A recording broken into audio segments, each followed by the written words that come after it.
Hi, everyone. Today we have a very special guest. His name is Paulo Mancilla, and he is here to tell us all about his fascinating journey. He is a managing director at Hamble Aerostructures and a trailblazer in the aerospace industry. It's a very unique guest. I mean, I'm very excited to have him here to share his personal and professional story. Paulo stands as a Mexican leader in a tier one aerospace global company. He's currently in the UK. But I'm going to let him introduce himself. Thank you for being here today. Let's start this conversation on building connection. Paulo, can you introduce yourself, please? And can you share a bit about your background and what led you to pursue a career in this very, very fascinating industry? Of course, Monica. Thank you. First of all, thank you very much for having me. It's a pleasure to be here. I've seen some of your work as well, which I Thank you. find fascinating and outstanding. So I thought I could maybe contribute and help and help the people that watch your work, as well as anyone that can get access to it, by sharing my experience, as you said, primarily in the aerospace industry. Okay. So, so in terms of your question, pursue a career in aerospace industry, it was a little bit of a second thought. What do I mean by this? I'm a mechanical engineer by background, so Mhm. I've always been interested in fascinated by solving technical challenges in general. So difficult problems, if you wish. So then, but eventually, I decided to pursue a degree, a master's degree in this instance in engineering. For that, I then moved to America, and what this then meant that it led to a situation where I got involved in research, conducting research, in particular, and this is going to sound very technical, but in the combustion field. So as it happens, the application of some of the work I did was on aircraft engines. And therefore, I ended up working on something that was rather close to, started to be close to the aviation industry as such. Then eventually, after I finished my master's degree, then I got a job offer from General Electric, which most people know about General Electric, but particularly on the in the GE Aviation side, they were building up a new engineering site in Mexico, in Querétaro in particular. So so they offered me to join that team, which I did as a technical person, and then that was really the start of my career in aviation. This is going back to 2000 2001. So I've been in the industry for quite some time now. It's a fascinating field for sure. One of those fields that is focused on technology advancement and looking for solutions for society as the society needs evolve relative to communication, transport, and so on and so forth. So Thank you, Paulo. I mean, you make it sound so easy, but I bet the journey hasn't been easy. Obviously, you were a very talented person and you were in a niche that was very sought after and not a lot of people were, and you were at the right time at the right place. That's it sounds a little bit like it. So you are from Mexico, right? And I would like you to tell us a little bit of what are the qualities that you feel in when you self-reflect and you look at yourself and your journey. What are those qualities that you think have made you succeed in this um, industry? yes, of course. I think uh, yes, it has career and the different steps I have taken in my career. Definitely have come all of them with some challenges, as well as opportunities, of course. But I'm grateful for all of that because that's precisely what has helped me develop some skills, know-how that can now apply or have been able to hopefully successfully apply to then my career over the years.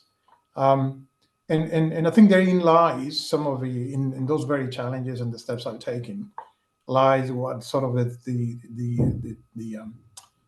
skills, the traits that I developed that have been then useful in aerospace. I think it started off for me. I had to adapt a lot Right. I had to learn to adapt, right, every step of the way, particularly because a lot of my career decisions implied that I had to move, relocate, move to other countries, making as hard, difficult decisions such as pursuing a master's degree outside Mexico, and then eventually move to other countries as I started my professional career. So I had to adapt at all times, right?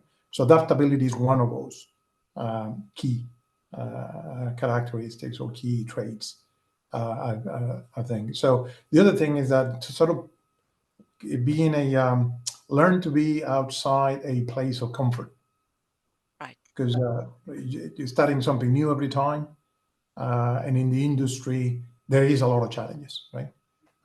In as much as developing new solutions, but there's also the actual fact of putting a lot of that to work, and then ultimately serving the industry, which typically goes to many cycles. Okay, so you have to be ready to both adapt, as I said at the beginning, but also be able to work in a and certainly more recently is for sure the situation in a relatively uncertain world, i.e., work outside a place of comfort. That I would say more generally, some of the things that couple of things I have had to face, and skills I have to develop as part of my progression.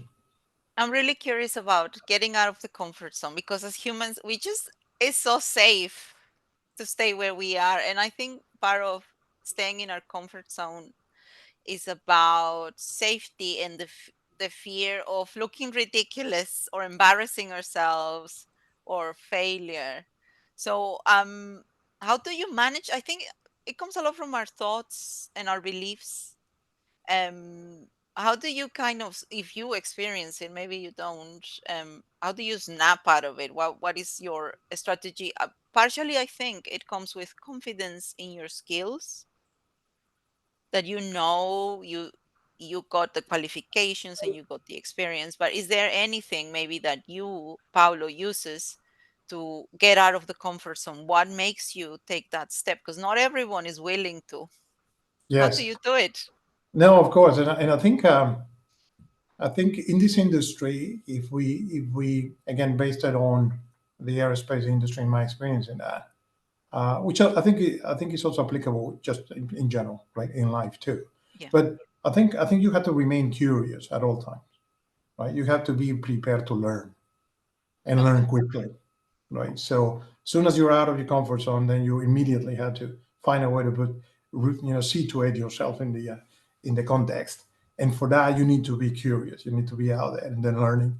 That way, I think it takes away a little bit of a discomfort of being wrong, of not being, sort of well orientated in a way, because you're new to the situation.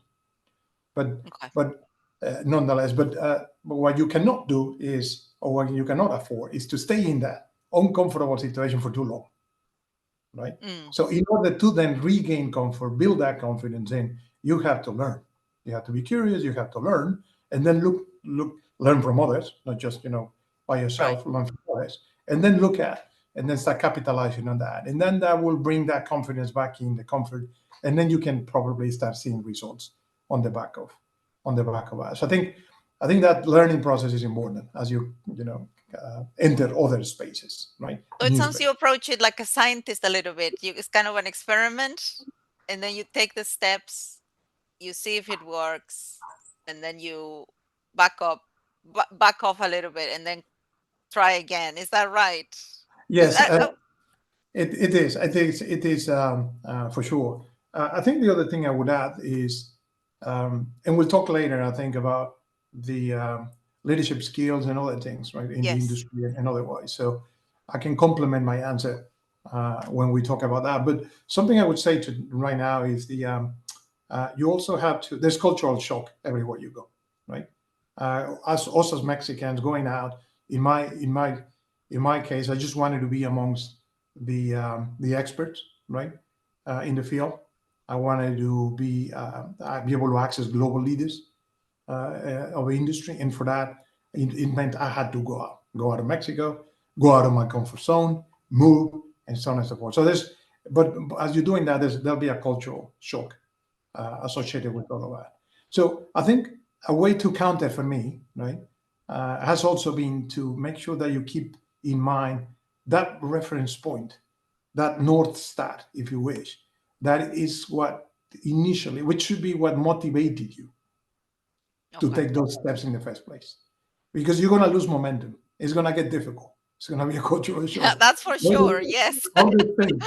Yeah, absolutely. All those things. But I think something that's helped me, in addition to that curiosity and the focus on learning, is to be able to go back to those reference points, anchor points, if you wish to say, I'm here for this reason. And for as long as I'm making progress in that direction, right, the direction of travel that I set myself upon, then it's fine. Let's keep moving forward. That I can tell you at times has kept me going personally.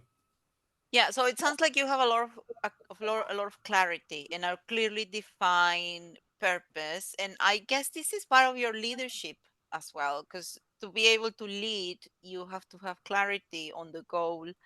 Sometimes the path is not what we think. Personally, I'm a big picture person. I'm not very good at process. I have learned to become better at process on how to get there. I can see the big picture. But I want you to tell me a little bit about your leadership and in your position as a managing director. What are the qualities you believe are most essential for success, not only in the aerospace industry but beyond in general, to be able to lead? I feel there is a lot of theory out there, a lot of books, but Yeah, there's nothing like doing it and lead and try and fail and do it again. Please yeah, share your leadership yeah. journey. No, I think you're right. I mean, it's interesting because you almost approach a reading material like you said, books and whatnot, looking Mhm. for a precise answer, right? Almost Yes. like the perfect recipe, right? That will tell you exactly what you need to do to get the outcome you want. But in reality, nothing works like that. Okay. So, and there is no one leadership style that fits all possible scenarios. That's, I think, is something that is now more contemporary, perhaps. In the past, people were fixated with just one leadership style and they just try to maximize, right? The opportunities and the benefit and whatever else, right? They were looking at, they were after. But then didn't feel that they had to pivot or take different approaches, right? Now, nowadays, you have to be more adaptive. And by that, I mean you have to apply different leadership styles depending on the circumstances and the situation. Okay. Uh, so you have to be good straight away at reading the situation, right?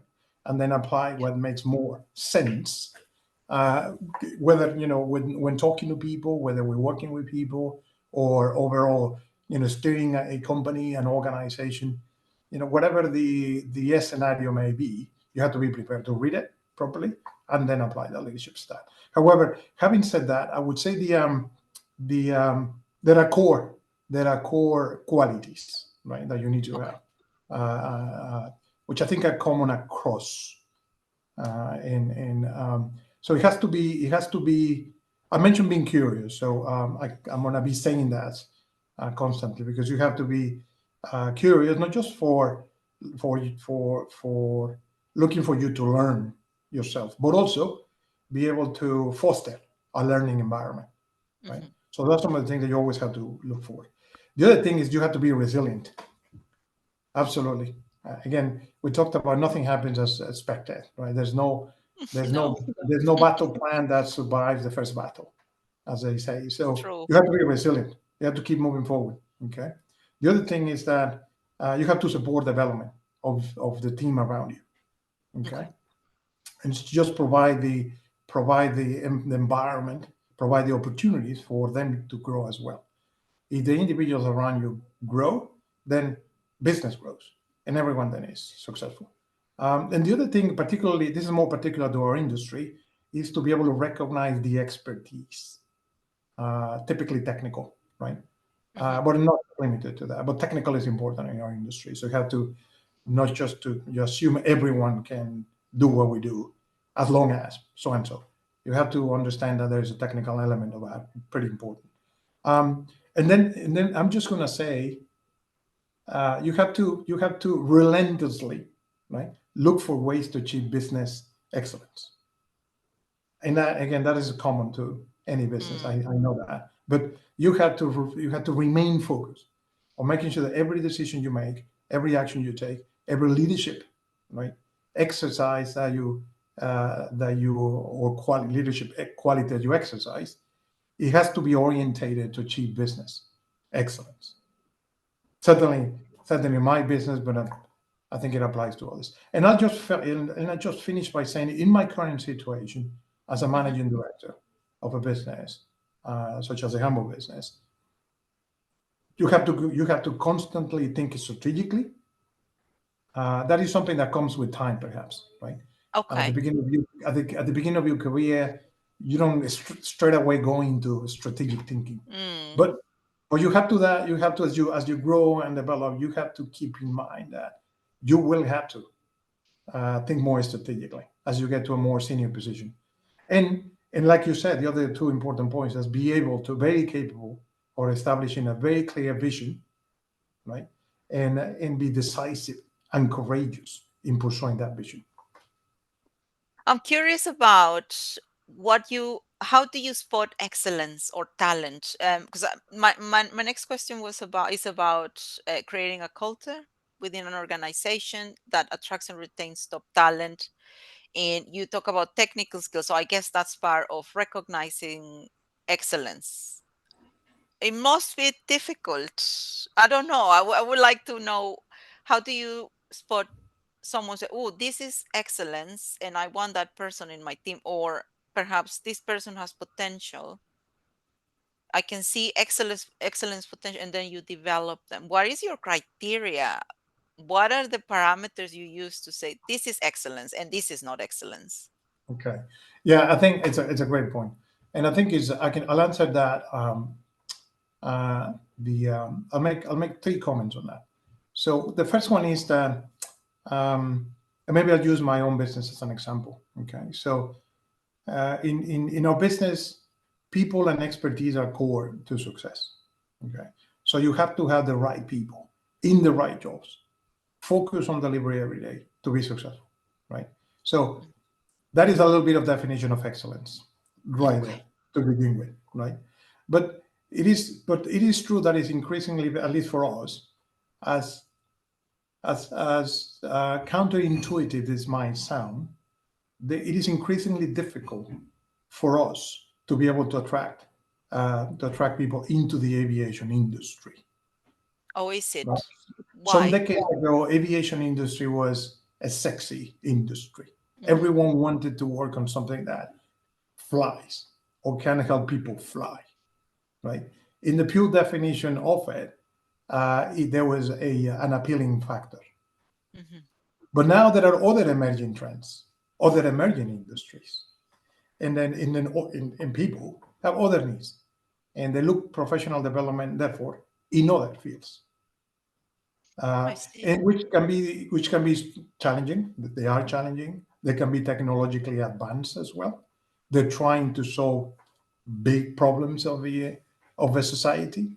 So, Mm. which are some of the things that you will find in the aviation industry, and therefore there is a competition there for talent. Where perhaps in the past, all we had to do is say you have the opportunity to work in aviation, and everyone would be readily available to jump on that. Okay. Now, I'll give you a couple more facts. Yes. In the UK in particular, the manufacturing industry, I think, employs about 20% of the working population. Okay, so already it's a small pool of people that we have available or may have available. So you therefore you have to take a further steps, right? Significant steps in the way you approach the attraction, and certainly you want to retain people when you have it already. Okay, because of that. So that would be point number one. Point number two is that, and I think we mentioned this briefly, for anyone to be attracted to a company and eventually stay in a company, they have to relate to it. And for that, you have to have a very compelling vision. It Mm. has to be compelling. I'll give you an example. in our business, right? We have been in business for 80 plus years, right? So Wow. Hamble was established in 1930, so okay. So right there, right, there is a legacy, a historical legacy, significant contribution to the aviation industry over many years, a highly reputable, right, company in the space, which is committed. We are committed to continue to advance the aviation industry, right? So one would think, therefore, that that could be a key motivator for people then to join our company. I think it goes away to say it is a compelling vision. So you have to have that, right? And then hopefully people relate to it, and then they want to join you and they want to stay with you. Okay. You definitely want engaged individuals for a company to be successful. And the third thing I would say is in terms of, you talked about the business excellence and then how you select people and how do you develop Yeah. people. I think to me is what I call a people cycle, right? Much like a business would have other type of cycles, right? Financial cycle, risk assessment cycles, a number of other cycles. You have to have a people cycle, which you Hmm. have to run every year and several times during the year. What do I mean by that? You have to be able to establish a process that you make sure you make the experience of coming into the company and being the company a good experience. Okay, so and therefore you have to concentrate or focus on a good onboarding process. Right? People say that people give up on a job in a company in the very first weeks of joining it. Right. So that's what True. you. It's not true. Yes. So onboarding, right? A proper onboarding where you bring people up to speed in terms of the vision of a company, what are the roles and responsibilities, you train them up, turn into a good experience. You reach that initial challenge, right? And then you go into the next steps. And you mentioned the business excellence. This is where having clear expectations around people is important, right?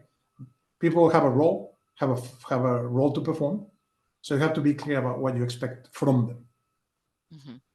And subsequently, then you support them, you support their development in line with those expectations. You constantly provide feedback to them, and you reward and recognize success um, as a result of all of that, right? So, and as you can see, hopefully you can see that as part of our process, then you'll be able to support the talent and develop that talent and constantly, and people will know when they're making progress in the company, and therefore, hopefully, remain engaged. Okay, and then that means bridging then what would be the second challenge, right? And hopefully one that leads to retaining individuals in the company. You said something. I'm always very curious about feedback because I Okay. feel that most of us are not good at giving feedback, and therefore we will never become good at receiving feedback. And mostly, I think, is because we want to be liked, and that's why we don't give feedback. And even when you go to university, the lecturers give you feedback and they are very direct, but no one teaches you how to give that feedback and how to receive it graciously. And it's the feed forward that we don't engage in. So what is your approach for feedback? Like, what do you have also, like a formula? I always think like Mhm. formula steps or principles that you can share for our audience, because I'm always very curious of feedback. I am direct in as a person. If some I don't like something, it, I will tell you, but I think, I don't know if it's because I'm a woman, it comes across as a little bit blunt, or if it's a language thing. And I always feel like English not being my first language is an advantage because I will always say what I want to say with clarity and no nuance of anything. But if you have any points or parameters or principles you use for giving feedback, I would love to know a little bit more. Yeah, yeah, yeah. It's certainly a challenge because in the end, you're talking to people, right? So people Yes. may or may not receive the feedback well. May Hmm. or they may perceive it in a different way that perhaps you're trying to put the point across, right? So you have to keep those things in mind. And by that I mean when you talk the open truth, right, the blunt Mm, truth, but you don't empathize with people as you're doing so, that's cruelty. yes, that's not kind, is it? That is not, that is not right. So, but that is not to say that you have to be clear, right? To your point, you have to be clear in the feedback, right? And but I think one of the key things about feedback to be effective is that it's not addressing the people's personalities as to how what's behind what they do or don't do, or whether they're doing it in the way it's expected or they don't. Okay, it's about talking about behaviors. Yes, behavior. So displaying behaviors that are not necessarily in tune with what would be the expectation for either a role, a job, or participation in teamwork, that sort of things. Okay, so it has to be based in behaviors, and in order to then have feedback based on behaviors, you have to understand, you have to set out the expectation as a company as to what are those behaviors, right? That enhance the company, right? What are those behaviors that make a company better? And those behaviors obviously have to be aligned with the values of a company. So I don't know if you see then the connection here, right? So you have Yes, I do. values of the Yeah. company, you have behaviors that have to be uphold those values, and then you talk to people about whether the way they go about doing their activities um, and the way they behave in that case align with all of that. Okay, so then immediately, I think, not immediately, but hopefully, the feedback would be then better understood because it's not just a perception of yourself, myself, of something that we may that don't didn't quite like, Hmm. right? But there is not a strong reference point as to how the feedback can help or how valuable the feedback can ultimately be, right? In the context of working in a company, performing a job, and so on and so forth.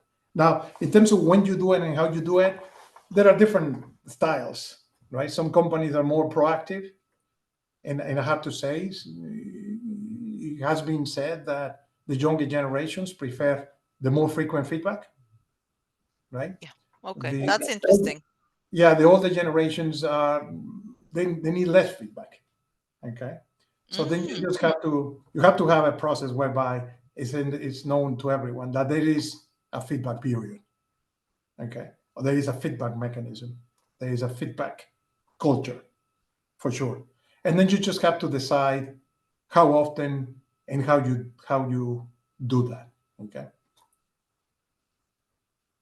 but what if it's too much? Anyway, yeah, that that's interesting. I like feedback, but I think that there has to be a balance, and I appreciate candid feedback because otherwise, how can I improve? And sometimes it's not easy to digest what I've been told, but I've been, for example, in 360 degrees feedback exercises, and I have found them useful, but I think you still have to have that credible people telling you what are your blind spots, especially in a team, which is my next point. You have Mhm. experience of building complex teams in organization, like huge teams. We had a conversation about this before this episode, this session. Can you tell me a little bit about that? That is a great skill. I think personally, I have worked in teams, but I feel that the missing ingredient is the leadership of teams. That is what is going to make or break a team. So, can you share your experience of building up cross functional, cross organizational, any size of teams that you have managed and built? Yeah, of course, of course. Yeah, I think the focus of any leader is to try and build a high performing team. If you're in a business, that's what you're looking for, right? Of course, that's not the only definition of team. Hmm. There are teams that are in there to achieve other purposes too. But when it comes to the business environment, you got to focus on making a high performing team. That's what you're looking for. Um, so in that context, I think for me um, is there has to be a mechanism, there has to be a framework, foster an environment where people can make each other accountable. Mm. I like the accountability bit a lot, because some of the things that I think to me don't help a team progress is when members of the team feeling they're putting in more than others, or others are Right. doing less than what they've been asked to do, right? So that is at the team level dynamic, if you wish. So if there's a way to then openly, candidly uh, make each other accountable, then it balances things out as a starting point, right? Now, from the leadership perspective, as you look at the team dynamic and such, yes, you have to put the right people in the right places. You have to, and then you have to learn how to delegate and empower them. Hmm. Okay. Ultimately, you want, for a high performing team, be able to make decisions themselves. Okay. And so you have to be able to empower them. And empowerment is not you just go do and come back with an answer and don't bother me other ways, right? So empowerment means I'm gonna is as a leader set the foundation, right? Set the guidance as to what is overall expected from the team. And then once that is clear, call it rules of engagement if you wish.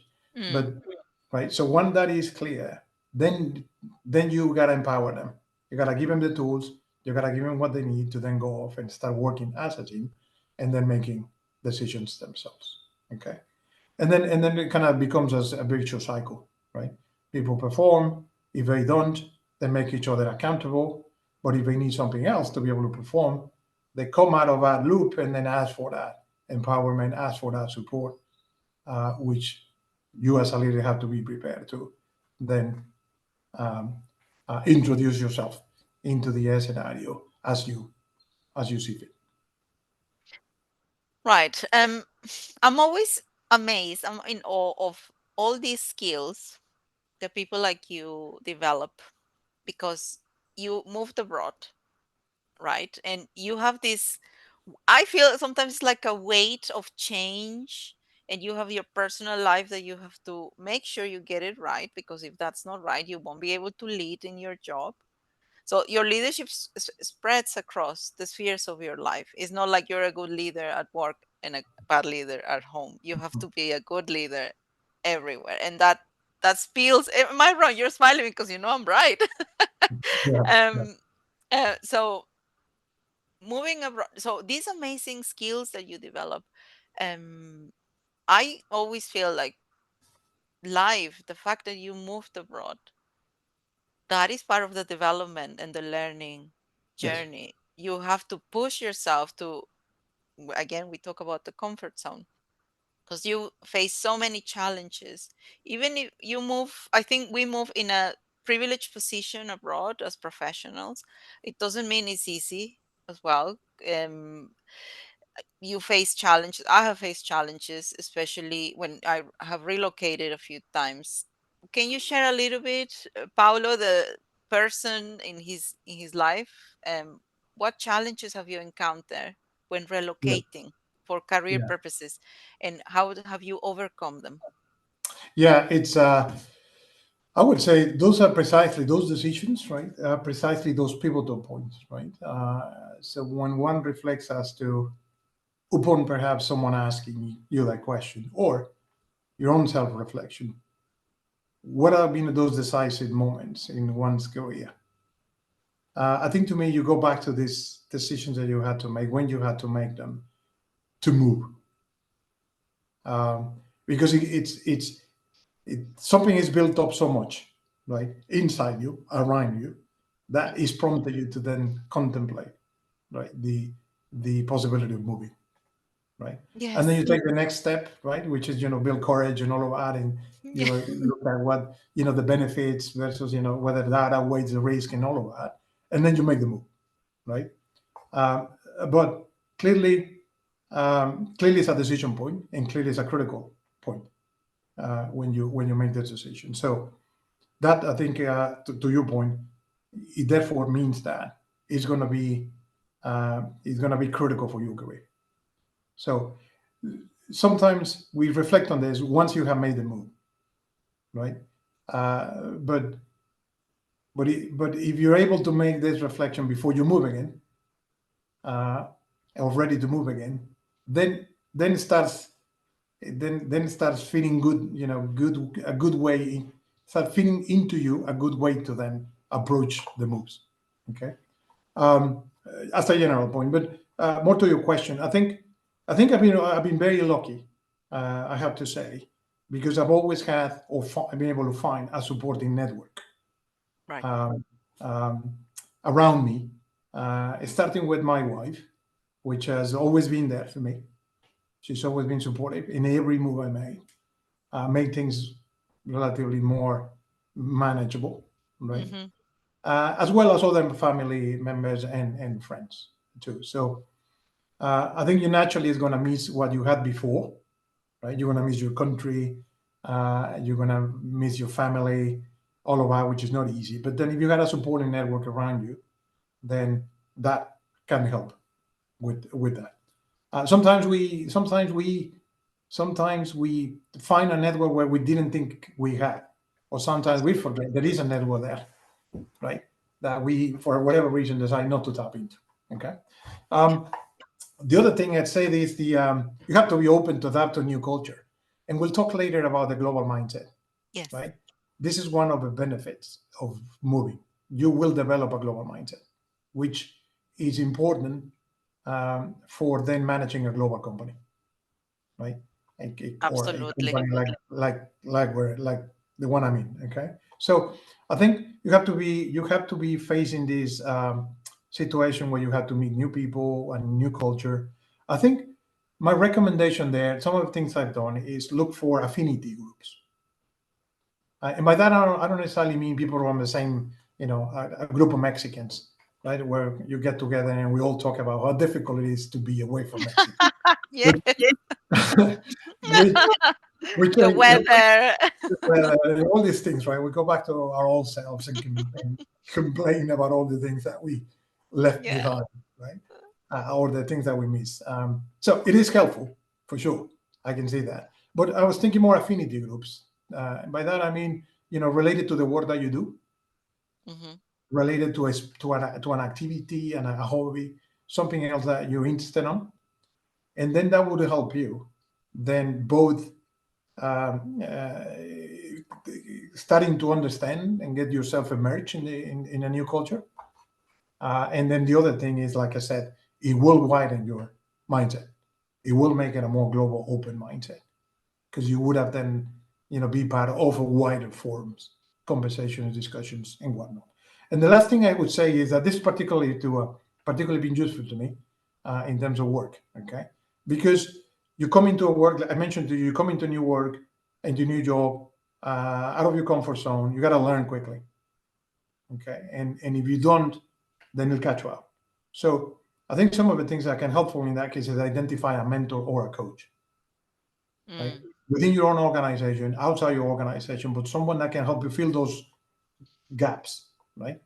In expertise, know-how, your own thinking, right? So just help you with some reinforcing conversations there, and can help you get quickly up that learning curve, okay? And not find yourself, uncomfortable all the time because Yeah. everything is new all the time.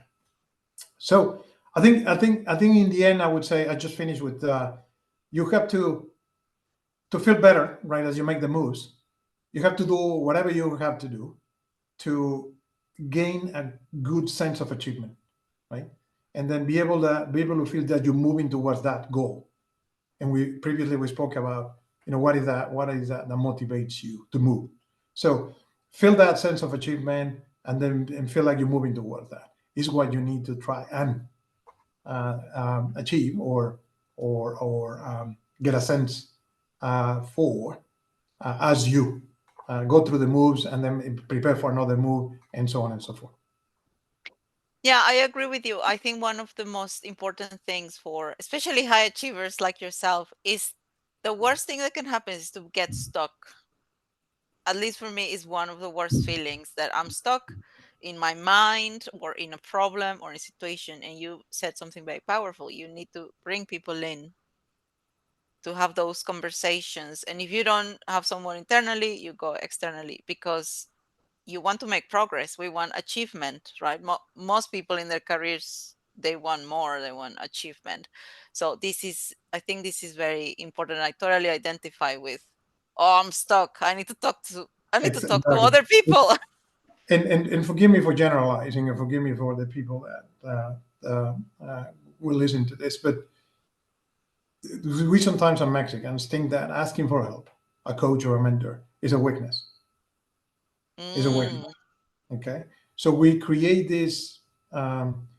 We then materialize this self-fulfilling prophecy, right, right. of getting stuck because we don't ask for help. Where does Uh, it come from? well, I think in our culture, it's embarrassing not to know something. I think Okay. we don't want to feel Losing like we don't, face.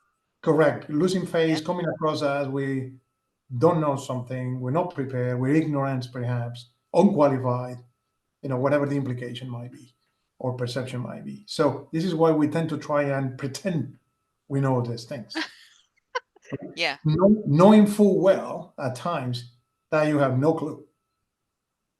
You have no clue. So, But but that so you got requires to kind of awareness and and kind of humility to say, ooh, I have to be vulnerable. yeah, I have yeah, to ask for help. yeah. And you know what? In cultures like in the UK, yeah, in terms of then reach out for help, you for yourself, you have to feel like, okay, I'm gonna be more humble, right, and have humility. But but it's interesting because I don't think when you reach out for help, people on the other side would feel like you had to be humble or you had to make a sacrifice to reach out in order for you to be ready to reach out. They just give you their advice for free. Yeah. They will just do Okay. it, right? They don't not going to question or think, well, is he losing face or why is he doing this or nothing like that. I don't feel. In most of my experiences with this, they'll just offer it, and therefore, why not ask it? It comes for free. Yeah, and I think it's important to know what to ask, especially if you're asking someone who's is very busy or is very important and knows more than you. I think you have to approach from a position of I have some value to give and I need this. Being able to ask and be very precise. It's a skill. And sometimes people don't know how to ask exactly for what they need. And that brings a lot of trouble. So it's a skill. Do you have any advice about how to ask exactly for what you need? I'm not sure I have an advice on that, but what I would say is that you have to approach it with, first and foremost, I think there's an expectation that you approach it with common sense, right? Um, and by that But I the mean, world likes common sense, Paulo. yeah, I know. It's what do they say is it's a less common of a senses, isn't it? So Right. no, I think by that I mean is that you when you approach someone, you not really should be expecting. You shouldn't be expecting that they're going to give you a full solution to your problem, right? I think that's a misplaced expectation, right? Okay. Because no one is going to try and do that No, because it's too much. That's far reaching. And on the other hand, they don't have the context, right? of As much course. context as you do. So even if they try to give you an answer, it might be off, right? So what you then need to do is articulate to yourself what is that problem that you're trying to fix, right? Yes. And then paraphrase it, and then people might be able to give you more targeted feedback. And by feedback, it doesn't have to be an answer, right? It can be a question too. Have you True. asked yourself? Have you asked yourself this question? And then it takes you to the next one and the next one and the next one. So this is why I said everything I'm saying now is common sense, but Yeah. and that's how I think you have to approach it. Yeah, but it is not that easy to find to really pinpoint the problem I'm trying to fix, and you have to ask yourself this question repeatedly Mhm. until you have total clarity about that problem. Once you have the right question, then you can get answers. No, I think that's That's, certainly that's, my that's correct. experience. Yeah, absolutely, absolutely.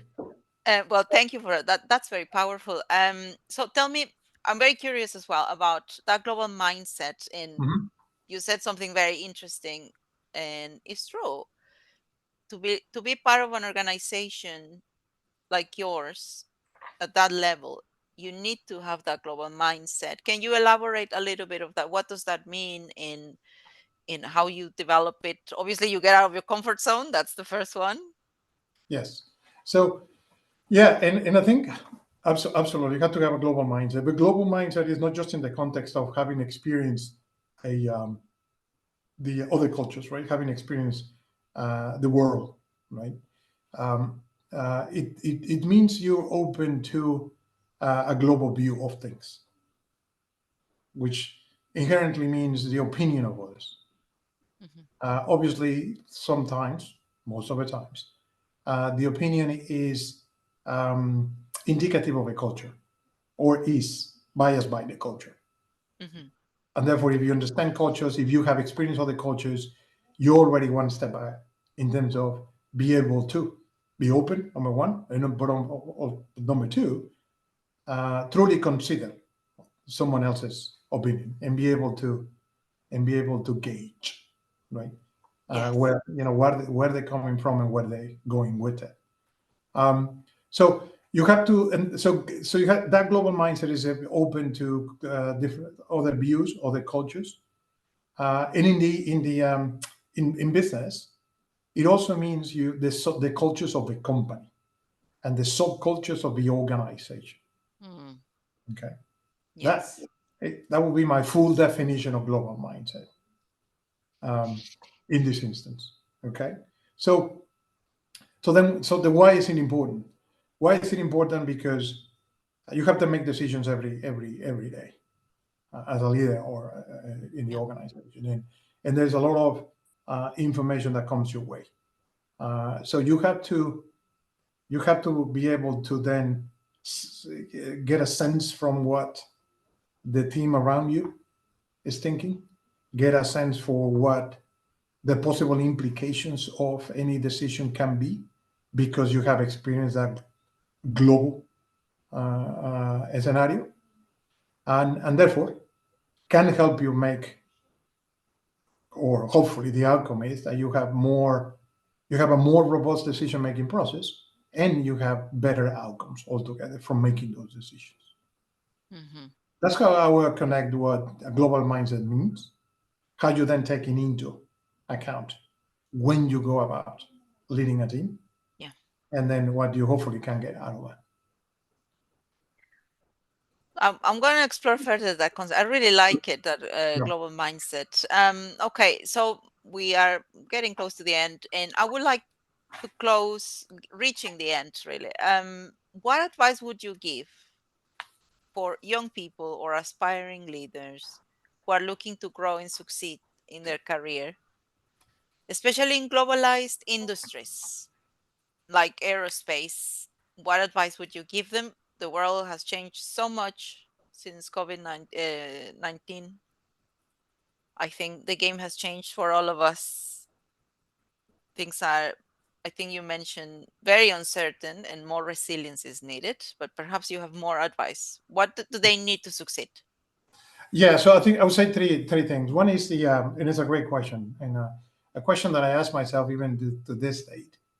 I'm still aspiring leader in many ways, right? It never So I haven't ends, reached, the journey. exactly, I haven't reached the end of my career to the extent. Hopefully, I can continue progressing. But so an advice I always give to aspiring leaders in our industry is to try to achieve a balance between depth and breadth.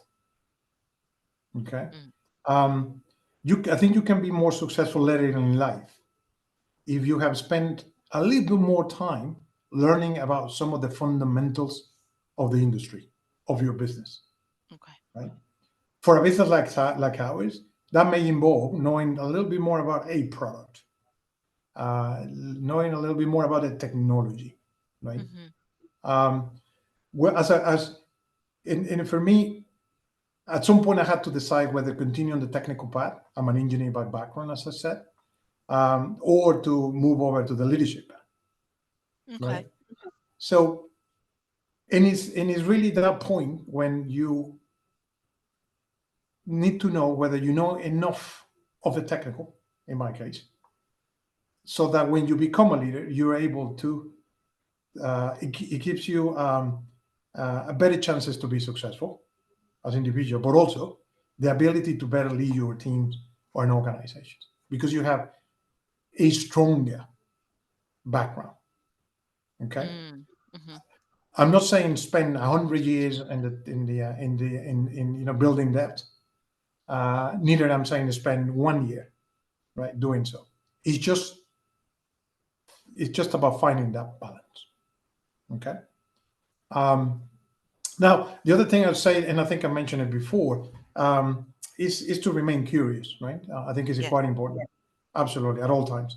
But creative too, right? Be creative too.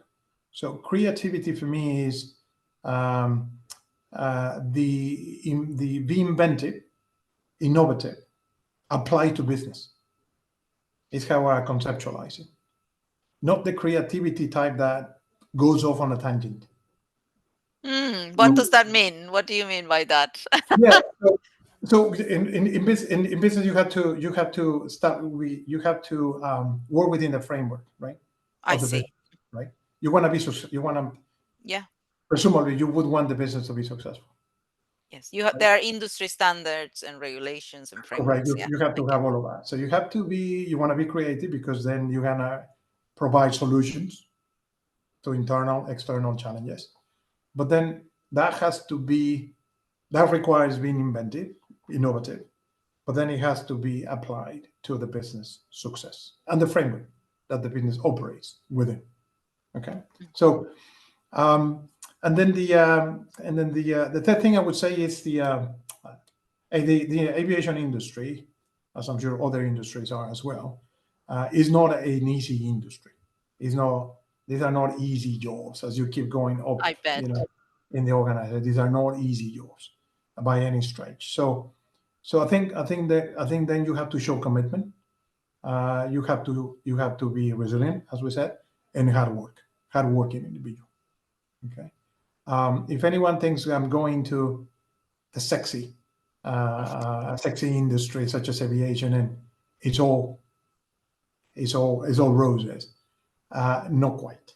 Okay. Mhm. So you still had to roll up sleeves, commit, and do the hard work.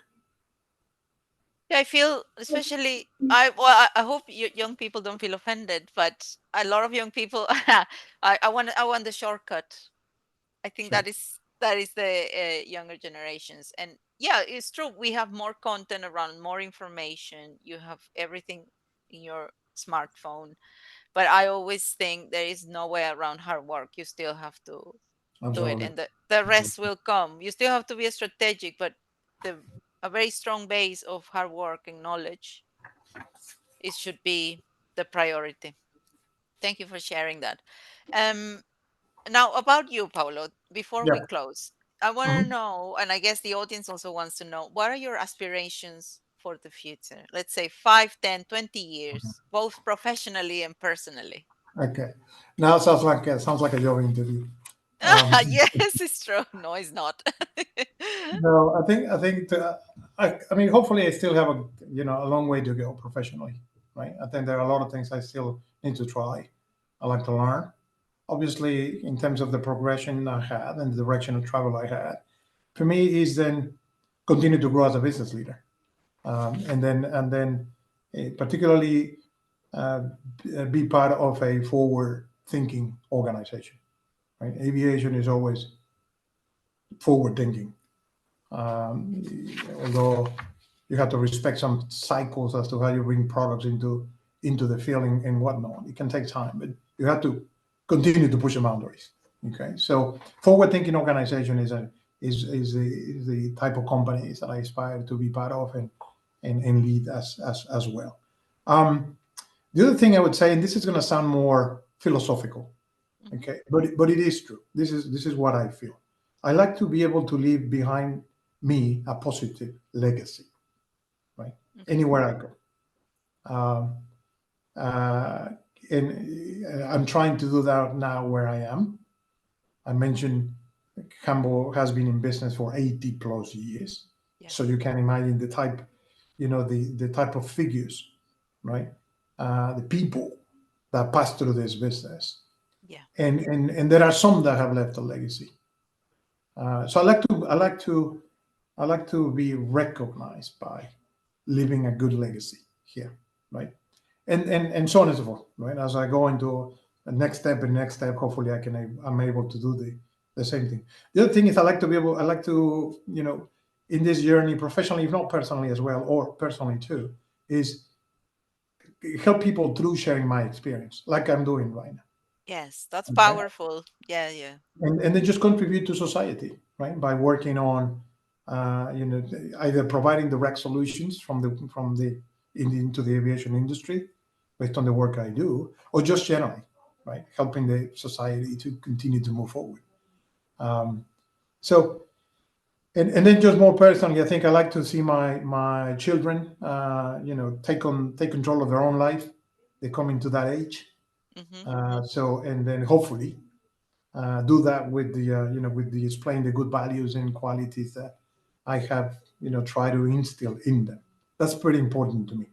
Decent citizens of this world Yes, is of course. what I hope they become. Okay, so and then just finally, as I reflect perhaps on my retirement, still some years Some away, years to go. Yeah. but adopting the UK practice of thinking about retirement earlier. Yes. Yes. Um, Right.